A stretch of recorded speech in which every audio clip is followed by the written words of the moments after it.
As I said at the beginning, I thought we'd talk about the Logan-Beaudesert Wellbeing Program. And we're fortunate tonight, we've got two people in the audience who are playing a significant role in that. And up the back we've got Rachel, and then in front of her is Liz Powell, who's our Director of Nursing for Addiction and Mental Health Service, and Rachel's the new Implementation Manager for this program. And that's been an exciting step for us because these things take a lot of work, and we've got to make sure that we get this thing going right. And Rachel's been working in similar sort of programs of implementing things overseas, and I think that's an important step. It is interesting, as Ashley will remember, one of the things raised was that I'd called it the Logan Wellbeing Program. It was raised that you can't forget about Beaudesert, so Beaudesert's name is in there. And it really is a new horizon in the way we deliver mental health care. Now, can people see that? Okay. So what we've got is there are a number of programs attached to the Logan Wellbeing Program. Some of these programs are specialist parts to our service, and in a sense they'll be some of the typical things we do, but they're going to be done in a different way. There are two particular programs which we're going to be focusing on for specialist mental health service, and one will be adolescent and or youth and family program. Now, the family and youth program is, as far as I'm aware, going to be about the first of its kind in the state. Everybody else divides things up into children and adolescents, or children and youth, and then you go to adults. This part of the program is going to be focusing on the issue of that there are adolescents from 16 through and young adults, and that they have slightly different problems, and they often have family issues they need to work through. So that part of the program is going to be focused particularly around the care of individuals who are identified at high risk of ultimately ending up in hospital or repeatedly being in hospital, and we want them to work in the extensively with the staff around this area in an intensive model. And that may mean for some people being seen 2-3 times a week. Importantly, it's going to be about engaging with the rest of the system, not just with mental health. It'll be engaging with NGOs, it'll be importantly engagement with the general practitioners, and it will also be engaging with the rest of the health system and the community. And that's really one of the things that we're involving the universities around, because they've undertaken some strategies about how you better connect the community in a broad way with the health system that has specific sets of roles. So it's not just us, it's about a number of people working collaboratively together. The other aspect of this program will be an adult program which will be focused on around about that 20-year age mark to 65. You'll notice there's an overlap, because there are some young people who are living very independently. They're getting on with their life, but they're experiencing problems. So one of the issues that we're going to be doing is addressing their needs. Again, it's a very intensive program. It's working with people who have quite often, and you'll see some of the criteria later that we're looking at, is that may have been admitted 3 times in the last 12 months, or may have had half a dozen presentations to the emergency department, that they've got problems that mean that difficulty engaging with the health system or with their GPs, and there will be an extensive focus on that work. And again, these people will be seen a number of times a week, or up to a number of times a week. The site where these people are going to be sitting is just up the road from here. It's going to be unusual for a health service site in that there will actually be no seat where you can claim to have you as your own. So every seat there is going to be a hot desk, because the expectation is that you're going to be out on the road and doing things, meeting with GPs, meeting with NGOs, meeting with other groups. So we don't want people sitting on their, excuse the phrase, their backside, typing in things, which is what my life is, but we want people out on the road and linking in with their communities and linking in with other agencies. And so we'll be using quite a bit of technology around that. If any of you are involved with the, remember the floods and cyclones of 10, 11, we actually did quite a lot of that. Bill Pepplinghouse, who's come along tonight, was directed that program. And we used laptop computers that you could actually use solar power to drive them. And so we were out using that. I'm not sure we need to use solar power down here, but where we were running the program, we did need to do that. And so we'll be driving those sorts of things. The next part of the program is about our connection with our NGO sector, and the third part is around our connection with general practitioners, because that's recognised as a very, very important aspect of it, is that there's no way that we can manage all the problems that are coming to us, but at the same time we recognise that GPs can't manage all the problems. We've got to work together collaboratively. So a very important element of these programs is the utilisation of people skilled in linkage. And so we've got a number of people who are focusing on that. Now, there's going to be a person, I'm not sure whether they've been quite recruited yet, I think we're in the process of that. One person will be specialised in the area of Indigenous mental health, Indigenous health, Indigenous community areas. That's one person will have that sort of role in linking. There'll be somebody who will be focused on those from the called populations, refugee populations, and that will be a targeted position. The third position, which we believe was extremely important in this area, was a focus on the Pacific Islander populations. And they will be working particularly around those areas and working in that area. And then there'll be somebody who is focused on other population groups. And that will have a team leader whose specific job will be to engage with people in the community of how we do things better.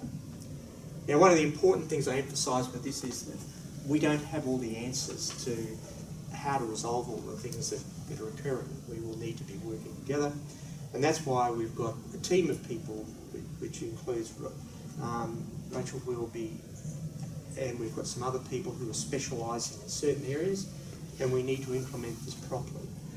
This is really, while it is based on work that has been undertaken in the UK and in Europe, and there is some similar work undertaken in a variety of places in the US and Canada, but it's not undertaken in Australia. So these are the specialised teams. The other part that I mentioned was about general practitioners, and that's really one of the reasons we need to be linking critically with them. So that will come with our clinical staff, but also the peer workforce that we will be driving. But there is another element to this, which we are calling at the present moment, it's going to be the learning hub. There's a lady that's been appointed to that. And that position is very critical in linking with universities and training people. But it's also determining what people need, what we need to be able to, how we can better work with the communities and teach us to work better with the communities.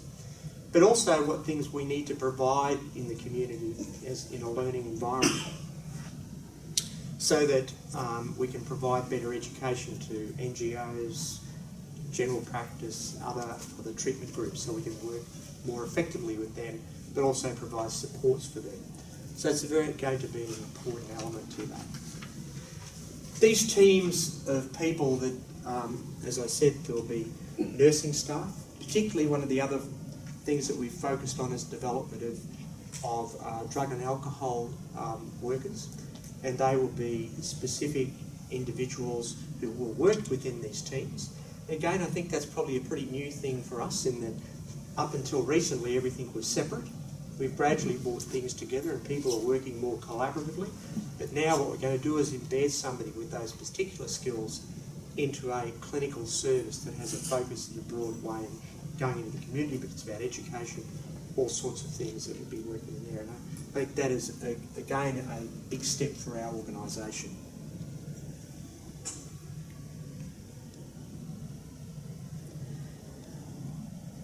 I'm not going to expect you to be able to read all that, but I guess why I've put this up is that you see there's an awful lot of background work that has gone into this. So we've I mentioned where it's been developed overseas.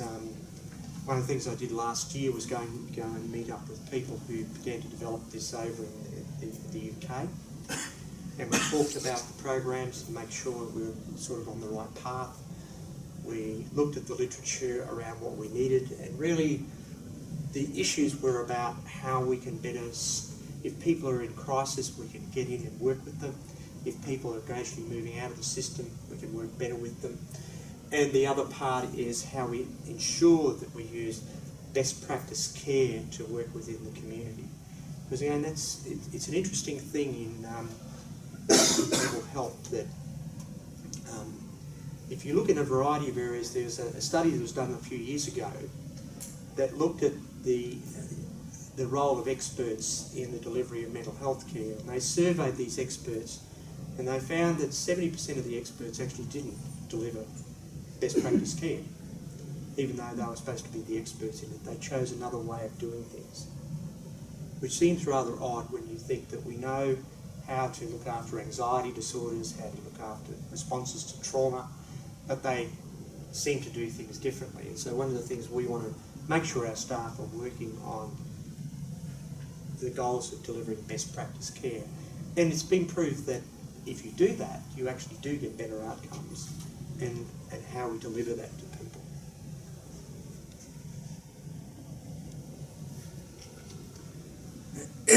I talked a little bit about people who may be referred to this program. Now, I emphasise when I've talked about this to some of our staff within the health system at times, everybody goes, "Oh, you've set this in stone," and it's, and you go through and go, no, you've actually got to start somewhere. And this is actually based on some work from the Mayo Clinic. And I thought that was a reasonable place to start. And one of the things we want to look at is people who have been inpatients. And one of the aspects we're going to be looking at is people who've had more than 3 admissions in 12 months. Now, does that mean that that figure can't move? We may find we do need to move the figure to up to 4, or it may be down to 2. But it was starting to look at where might be the issues that we need to address. The other area is looking at the issue of the BMI, of being greater than 28. And you go, oh, geez, that's a lot. But in fact, one of the things we need to remember in mental health care is the thing that kills more people with severe mental illness is not suicide. It's the physical health problems that these people experience. And the thing we know from the literature is that people who have severe mental illness die younger. Their life expectancy is roughly the same life expectancy of people from the Indigenous population. Now, I draw that comparison because people often talk about that as an issue in our community, and that we should be. But when we think we've got another population, it's the same problem. And I've recently, one of the things we note around the wall, we're implementing an Indigenous network program that through Metro South. And again, I expect it's pretty rare, we're actually combining with Metro North, and we're working collaboratively around that. And that program will be looking at a number of issues, but one of the things that I said the other day in a meeting, I said, everybody talks about the impact of mental illness on and life expectancy, Indigenous population life expectancy, but has anybody done any work around Indigenous people with severe mental illness? And the answer is no. There is no real data out there at the moment. And so one of the things I hope in the new year we'll be starting to do is to look at that, because we can access information and create that, because I think we need to understand what that is, because my guess is it's a major problem, and that we need to look carefully at it. But that's a key issue for us of working with people. We need to understand the family history of suicide, and certainly we know that people who have a family history are more at risk themselves. The number of suicides and attempts in the last 24 months, greater than 3. Whether you've had a diagnosis of schizophrenia and bipolar disorder for less than 24 months. And then personality characteristics. that impact on the implementation of a recovery plan or engagement with treatment, if you look at it that way. When I first started looking at this, I started talking to people because the focus often with people is, oh, it's about a personality disorder. I have a particular view around that, in that I think that shifts the focus to something and gives a meaning to something that we shouldn't have. And by that I mean is that people who have a personality disorder don't come to hospital and walk in, I'm here because I've got a narcissistic personality. They come as a consequence of those things. And it interferes with the way that you engage with treatment, the way you manage your life, and the way you go about coping with things. And so we want to look at that. And then history of substance abuse, or more than 3 antidepressants or 3 antipsychotic medications that people are taking. You might say, I can't imagine why people would be on 3, but they are. And so that's a risk factor. And then we've got a measure of severity of illness, and then homelessness risk. And we wanted to have a look at that. And when I was looking at that, I went to some people who look after the area of homelessness and said, well, how do you go about rating that? And they said, well, that's a bit hard.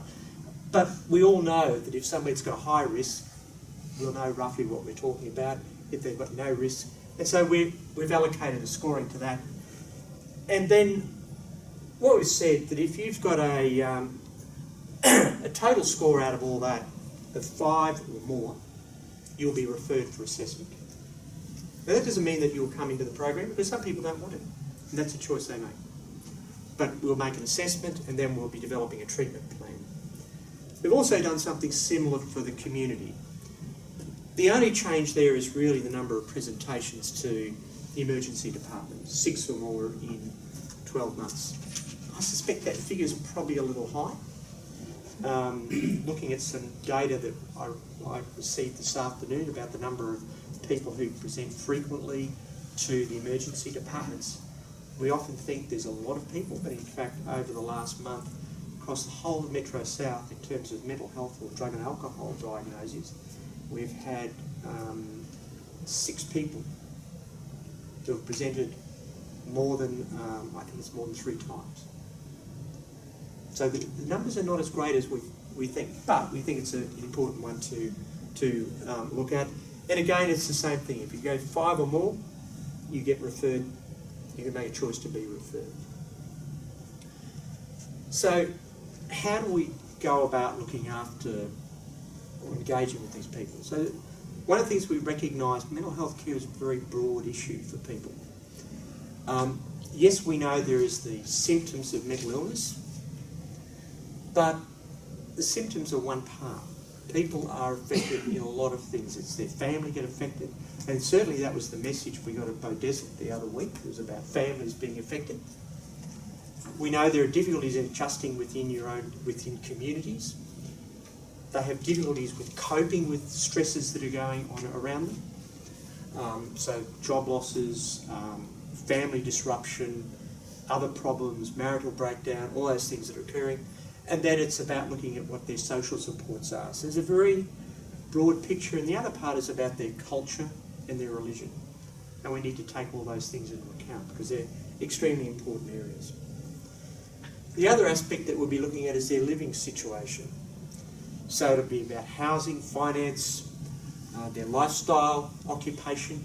And so one of the things we'll be focusing on about how do we better engage with people to look at either returning to work, or for some people it's not about going to work, it may be about adopting some other things in their lifestyle that they want to do, such as volunteer work. It could be going and learning art, all sorts of things.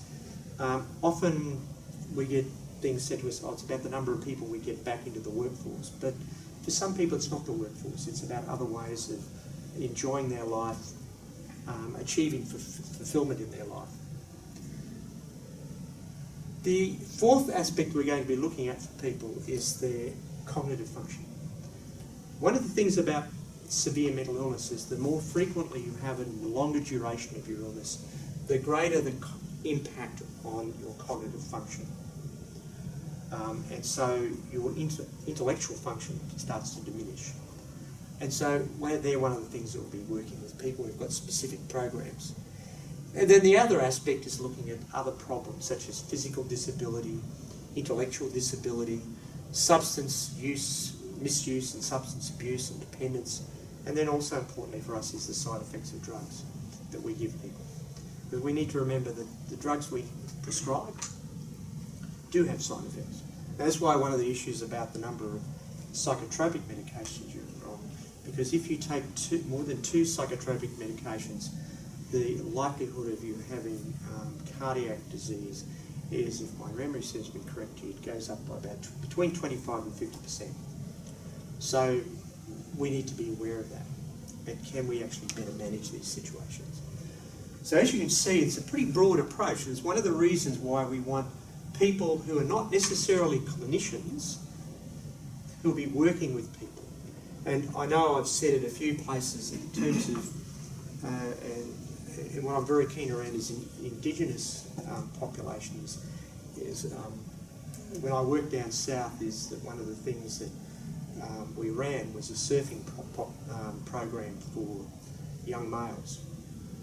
And the treatment outcome of that, compared to the use of antidepressants, was the same.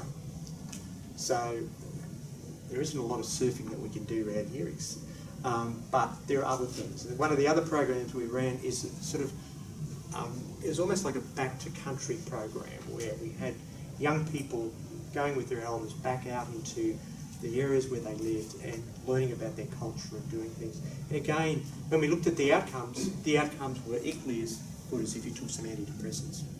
And that's true for a lot of things. I mean, exercise programs. There was a study done a number of years ago that if you have people with mild to moderate depression, giving them an exercise program is as good as taking an antidepressant when you do it. But each individual's got to be evaluated. But there are things like that we can do. And then we need to understand the side effects of medications and how it affects people's lives. We'll give all this out to you, so I'm not going to expect you all to read all that, but it's really, we want to target specific groups with this intensive program. So people who come into the program are going to spend the initial 3 months, and there's going to be an evaluation of how they're progressing. There'll be another 3 months, look at how they're progressing. And what we would anticipate is that many of those people we would encourage to move back into their community with their GPs and with their NGOs.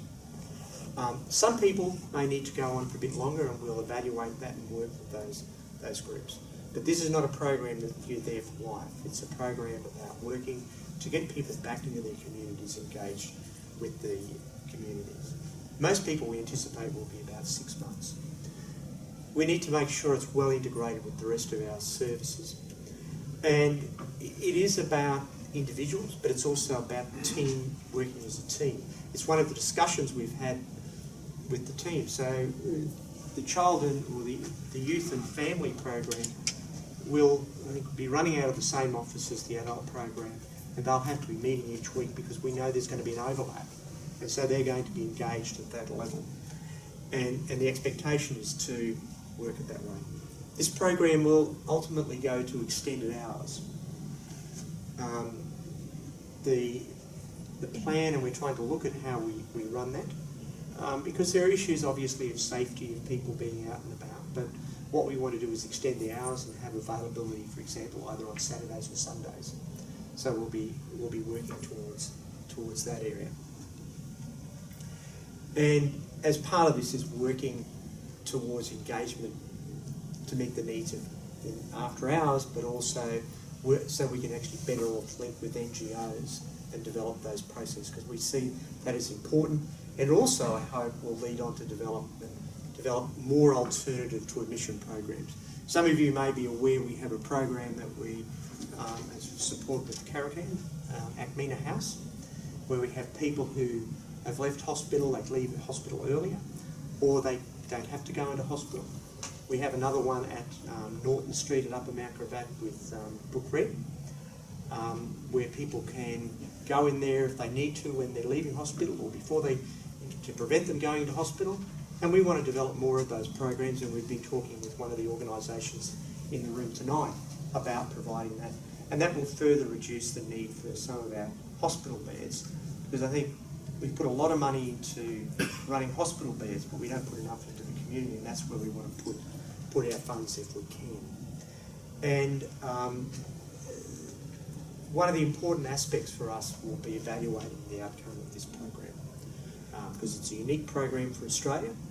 We want to make sure this works and works well, because the funding of this program has actually come from what would have been our new inpatient beds, and we'll still be opening those in the very near future. But we've been able to reduce, I think a few years ago, the length of stay of people in hospital in Metro South was roughly 19 to 22 days. We're now down to about somewhere between 11.5 and 13.5 days, depending on which hospital you're at. And that's a significant gain. And the more we can keep people in the community, the better it is that we can look after them in a broader way and engage with them. The other thing about that, and people often say, well, if you have a shorter length of stay, more people bounce back into hospital. Our readmission rate into hospital is actually now less than what it was about 4 years ago. So we managed to keep people out there, but I think we can actually do better. And certainly, if any of you have ever had to go frequently in hospital, you know it's not necessarily the place you want to be. And I often remind people that hospitals are not necessarily the safest place in the world, because you pick up bugs, you pick up all sorts of other things, and so you're much better off being in your own home if we can do that. Now, I'm going to finish there, and I thought, did you want me to take any questions? Yeah.